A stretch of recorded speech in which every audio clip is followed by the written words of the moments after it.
Fees here, and I'm the co-founder of Detour Movement Incorporated. I'm very excited to be here with you ladies. I know many of you are on my Facebook, and I've reached out to many of you on different levels. I'm thankful. And any opportunity I get to speak in front of 1 or 10 or 100 people, I am so grateful because I don't take it for granted. All the experiences that I've gone through, my life journey, it has definitely been a journey. And I'll just take a little bit because Jill did do a great job of telling her story, and I don't want to just continue talking.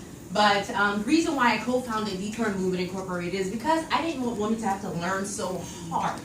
You know, like many of us, we've been in those horrible relationships. We've allowed our emotions to take over. We've allowed our heart to take over, and we found ourselves broken and empty and helpless and hopeless. And then we come and say, okay, God, what is really going on?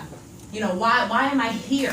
Why am I always here? You know, I see Sonia and I see Destiny. They're happy, they're married with kids. Like, why am I still single? Why am I still going through the motions as it relates to relationships? And that was me. That was me going through the motions. Unfortunately, I did get married at a very young age. I was 19 years old. I had my son at 17. And I thought, I don't know how many people in here has children, but I thought that I wanted to be with my baby daddy.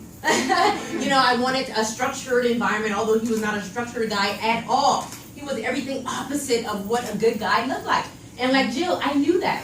You know, I didn't have daddy issues. I had a daddy growing up, although my dad did pass away 3 days before my 18th birthday, but I was still pretty grounded. You know what I mean? I wasn't looking for love in all the wrong places, so I thought, but there was something about this guy that just drew me to him. He was a bad boy, and I talk about that in my book. He was a bad boy. I mean, like street, you know, drugs and all this other crazy stuff. But, you know, I already had this baby, and I'm like, we're just going to work it out. And me being a good woman, me knowing God, growing up in a Christian environment, I'm going to change him. It's going to be a fix-a-man type situation. You know, we take on those projects, and we try to fix him because we're so good, and we're going to prove to him that we are the best girlfriend that he's ever had amongst all the other girls that he's been with, you know? So I did too much too soon, and also with too many. So after that relationship, we got married, and he ended up going off to prison. It's a similar story. And God released me. He released me. It was very hard because I was with this guy for like 13 years of my life.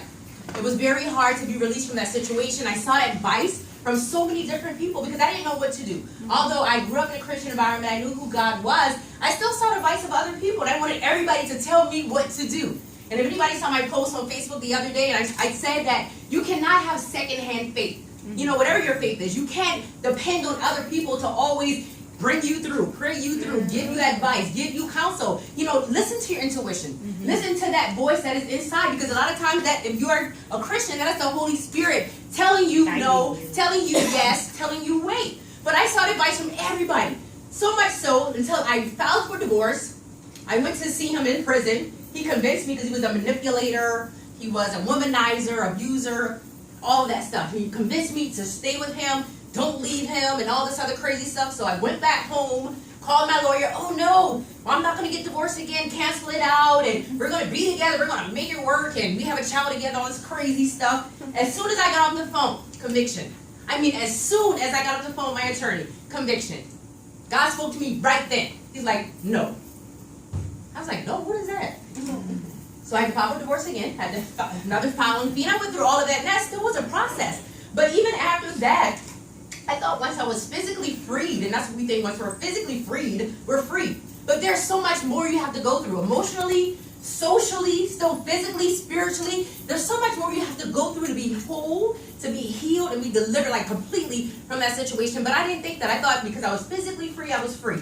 So I went on my journey, you know, trying to be in another relationship, and every single relationship that I went in was bad. Every single one. It either was me or it was him. Either I was using him and I turned into the abuser, I turned into the manipulator, I turned into the manizer, if that's a word. You know what I mean? I turned the opposite of what he was, my ex was, to other men. And I came off in that character. So what I'm here today to let you know, like, you know, once, if you're in a relationship and you know that this is not the relationship for you, you've been dating for years or months or whatever the case may be, I want you to really sit back and evaluate your life right now as it is. You know, what are your goals? What are your relationship goals? I know as women, we look at our success goals. We want to do this. We want to be an entrepreneur. We want to do this. When it comes to our relationship, we don't really have we don't put a place of value on it, so to speak, as we place a value on our education. as we place a value on our career, as we place a value on our business. So I want you to be able to think about the value of your current relationship. If you're not in a relationship, I want you to think about the value that you would want to have in your relationship. What is the ideal relationship that you desire? It doesn't have to be like your friend or your mom or your parents. It can be what you desire. What are your goals? What are your morals? What are your values? When you're seeking to be sought by a guy, are those the things that you're sizing him up against? Or you're just looking at him, oh, he's fine, he has a good job, he's stable, he'll be able to provide for me, my children, or whatever? Like, what are you going against? What chart are you going against in order to size this guy up? And I'm not saying that you have to have all this long list of, he should be X, Y, Z, but there should be some non-negotiable things about him. And there should be some standards and some things that you're just not going to settle with. I talk about zero compromise all the time. There should be zero compromise when it does come to certain things. So that's why we're here today, just to kind of enlighten you. We're not perfect. We didn't do everything perfect. I was successful single later on because I was unsuccessful single in the beginning.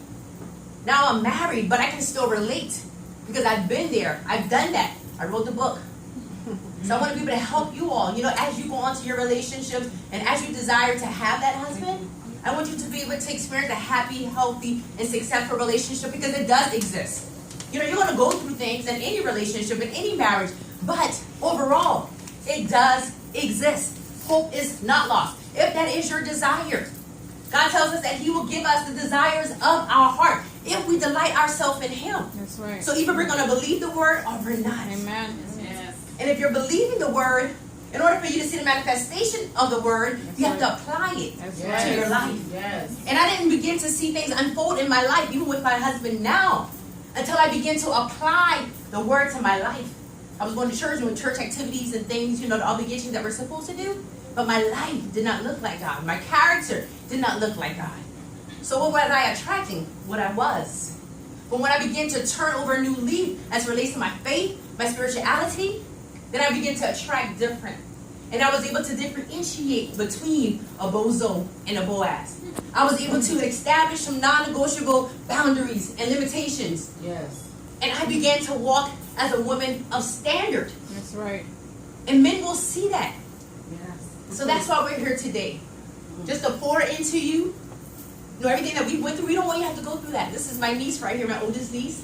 And I always tell her, I don't want you to have to deal with that. We already did that for you. Right. You went through it. You don't have to do it. Yes. Our kids and young adults are like, why can't I go through it by myself? No. My mistake is your lesson. All the things that I had gone through, I did that, and God allowed me to go through it and come through it and overcome it because of you. So I don't want you to have to learn so hard. We don't want you to have to learn so hard. So Jill's going to start with number 1, and then we're going to kind of piggyback like that.